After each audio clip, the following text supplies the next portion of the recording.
దగ్గర కూడా కనబడుతున్నటువంటి ఇష్యూ అనమాట. కానీ ఒకటి సార్, క్రమక్రమంగా వస్తున్న మార్పులు భవిష్యత్తులో మరింత బలోపేతం చేస్తాయా కూటమిని? కూటమిని బలోపేతం ఎవరికాళ్ళు బలోపేతం అవడానికి ట్రై చేస్తున్నారు. కానీ ఇక్కడ కూటమిలో తెలుగుదేశం నష్టపోతున్నటువంటిది ఏంటంటే గ్రౌండ్ లెవెల్లో కరప్షన్ ఫ్రీ అయిపోయింది. కరప్షన్ కంట్రోల్ చేయలేకపోతుంది. సుపరిపాలనకి మారుపేరు ఒకప్పుడు చంద్రబాబు నాయుడు.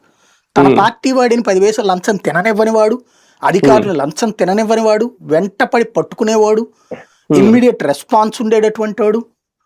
టీవీలో వార్త వస్తే బాగా గుర్తు, నేను తేజాలో 2000 సంవత్సరంలో చేరాను అనమాట.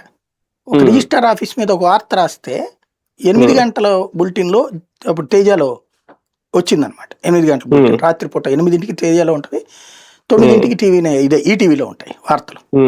పోటీ అనమాట. ఈటీవీ కంటే ఒక గంట ముందు వచ్చేది అనమాట మాది. 8 గంటల బులెటిన్లో వార్త వస్తే వార్త 8 గంటల 10 నిమిషాలకు వచ్చింది. 8 గంటల 25 నిమిషాలకి నాకు ఫోన్ జిల్లా రిజిస్ట్రార్ గారి దగ్గర నుంచి, మీరు ఏదో వార్త వేశారంటే నాకు నోటీస్ వచ్చింది అని.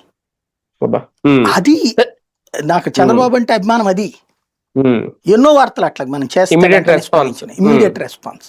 ఇవాళ చూస్తే పేపర్లలో టీవీల్లో కనబడితే కూడా పట్టించుకునే పరిస్థితుల్లోకి వస్తాయి.